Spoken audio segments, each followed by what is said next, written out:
دوستو عزیز نامہ میں آپ کا استقبال ہے۔ آج میں تاریخ کے ان ایام کے بارے میں معلومات فراہم کروں گا جس سے مغلوں کو خاصا نقصان اٹھانا پڑا۔ یہ تاریخ دو بادشاہوں کے جنگ کی ہے جب ہمایوں کو ہندوستان چھوڑ کر بھاگنا پڑا تھا۔ یہ وہ ایام تھے جب دو مسلمان بادشاہ کے درمیان ہولناک جنگ ہوئی اور وہ بادشاہ تھے شیر شاہ سوری اور نصیر الدین محمد ہمایوں۔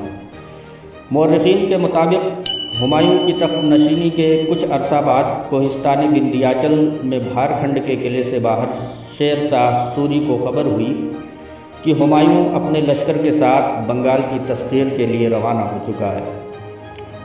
جب سوری نے اپنے سالاروں کا اجلاس طلب کیا، اس اجلاس میں شیر شاہ سوری نے فیصلہ کیا کہ وہ خود خواص خان کے ساتھ سواروں کے چند دستے کے ساتھ بنگال کے مرکزی شہر گوڑ کا رخ کرے گا۔ جب باقی لشکر کوہستان وندھیاچل میں ہی کچھ دن رہ کر ہمایوں اور اس کے ذیلی لشکروں کی نقل و حرکت کا جائزہ لے گا۔ جب یہ بات پختہ ہو جائے گی کہ ہمایوں کے سارے لشکر بنگال کی طرف روانہ ہو چکے ہیں تو لشکر کا باقی حصہ بھی وندھیاچل سے نکل کر روہتاس میں جا کر محصور ہو جائے گا، تاکہ بنگال کے بعد اگر ہمایوں روہتاس کا رخ کرتا ہے تو اس کا دفاع کیا جائے۔ ہمایوں کو بھی شیر شاہ سوری کے متعلق خبر ہو چکی تھی کہ وہ 500 سواروں کے ساتھ اپنے سالار اعلیٰ خواص خان کے ہمراہ بنگال کے مرکزی شہر گوڑ کی طرف روانہ ہو چکا ہے، لہٰذا اس نے اپنے لشکر کا ایک حصہ شیر شاہ سوری کے تعاقب میں لگا دیا، لیکن شیر شاہ سوری اپنی دانشمندی دور اندیشی سے ہمایوں کے اس لشکر کو چکر دیتا ہوا تعاقب کرنے والے ہمایوں کے لشکر کے عقب میں پہنچا اور سہسرام کے کوہستانی سلسلے میں پہنچ گیا۔ کوہستان ساسارام میں گھات لگانے کے بعد شیر شاہ سوری نے اپنے جاسوس ہمایوں کے لشکر کی طرف روانہ کیے تاکہ اسے ہمایوں کے نقل و حرکت کی برابر خبر ملتی رہے۔ ہمایوں کے تعاقب کرنے والے لشکر نے یہ خیال کیا کہ شیر شاہ سوری ان کے آگے بھاگ رہا ہے، لہٰذا وہ تیزی سے بڑھنے لگے اور دریائے سون کے کنارے ایک قصبے پر جا پہنچے۔ یہاں انہوں نے پڑاؤ کیا اور ہمایوں کے لشکر کا انتظار کرنے لگے۔ چند ہی روز بعد خود ہمایوں باقی لشکر کے ساتھ پہنچ گیا۔ یہاں حاکم بنگال سلطان محمود ایک بار پھر ہمایوں کی خدمت میں حاضر ہوا اور ہمایوں نے خوش اخلاقی سے بد نصیب حاکم سلطان محمود کو تخت واپس دلانے کا وعدہ کر کے اسے تسلی دی۔ شیر شاہ سوری کے مخبر ہمایوں کے لشکر کی ایک ایک پل کی خبر شیر شاہ سوری تک پہنچا رہے تھے، لہٰذا شیر شاہ سوری ایک بار کوہستان سہسرام سے نکلا اور ہمایوں کے لشکر کے پیچھے لگ گیا۔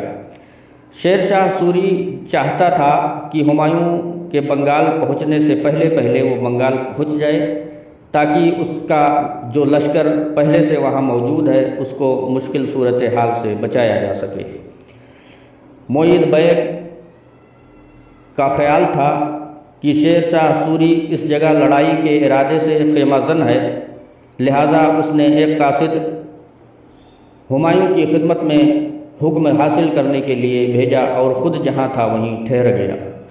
تاہم اس نے شیر شاہ سوری کا پتہ لگانے کے لیے اپنے جاسوس روانہ کر دیے۔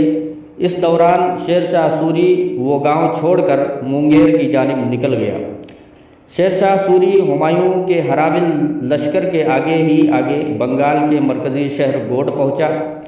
گوڑ پہنچنے کے بعد شیر شاہ سوری نے اپنے لڑکے جلال خان کو یعنی جلال الدین خان کو اپنے چھوٹے سالار حاجی خان پٹنی اور دیگر افغان سرداروں کے ساتھ پورے لشکر کے ساتھ جو بنگال میں مقیم تھے تیلیا گڑھی کے درے کی حفاظت کے لیے روانہ کیا۔ شیر شاہ سوری نے اپنے بیٹے جلال خان اور اس کے ساتھ کام کرنے والے دیگر سپہ سالاروں کو یہ حکم دیا کہ وہ درے کی حفاظت کریں اور راستے کو بالکل بند کر دیں اور اپنی توپیں اتنی اونچائی پر نصب کریں کہ ہمایوں کو خائف اور مرعوب کیا جا سکے۔ ساتھ ہی ساتھ اس نے یہ بھی تاکید کی کہ کسی بھی قیمت پر نہ تو درے سے پیچھے ہٹنے اور نہ ہی ہمایوں کے لشکر سے ٹکرانے کی نوبت آنے دیں۔ جاسوس نے آ کر خبر دی کہ شیر شاہ سوری کے بیٹے جلال الدین نے اپنے لشکر کے ساتھ قبضہ کر رکھا ہے اور بلندی پر توپیں نصب کر رکھی ہیں۔ ہمایوں کے اس لشکر نے بڑی بددلی سے شیر شاہ سوری کے بیٹے کے لشکر پر حملہ کیا، لیکن اس جنگ میں شیر شاہ سوری کے بیٹے جلال خان نے ہمایوں کے اس لشکر کو بدترین شکست دی اور ہمایوں کا وہ لشکر بھاگ کر واپس چلا گیا۔ ہمایوں کے اس شکست خوردہ لشکر نے درے کے سامنے ذرا پیچھے ہٹ کر خیمے گاڑے اور اپنا پڑاؤ کر لیا۔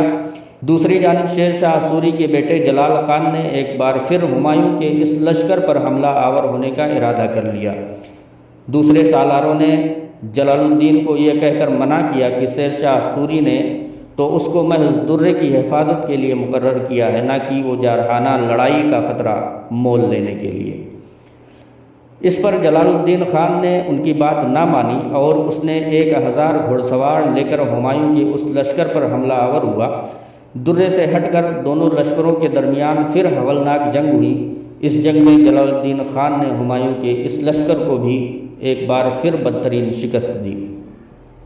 ہمایوں کو جب اپنے لشکر کی شکست کا علم ہوا تو اس نے لشکر کی مدد کے لیے کچھ اور دستے روانہ کیے، جو دوسرے روز الصبح اس جگہ پر پہنچ گئے جہاں لڑائی ہوئی تھی، جس جگہ ایک روز قبل پہلے جلال الدین کے ساتھ جنگ ہوئی تھی اور ہمایوں کا لشکر ہار گیا تھا۔ نئے آنے والے لشکریوں نے اپنے گھوڑے کو باندھا، انہوں نے زرہ بختر کھول دیے اور گھوڑوں کی زینیں بھی اتار دی۔ سفر کے باعث وہ تھکے ہوئے تھے، لہٰذا بے خبر ہو کر آرام کرنے لگے۔ اس کے برعکس ٹھیک دوپہر کے وقت شیر شاہ سوری کا بیٹا جلال الدین خان ایک بار پھر درے سے نکلا اور ہمایوں کے لشکر پر جھپٹا۔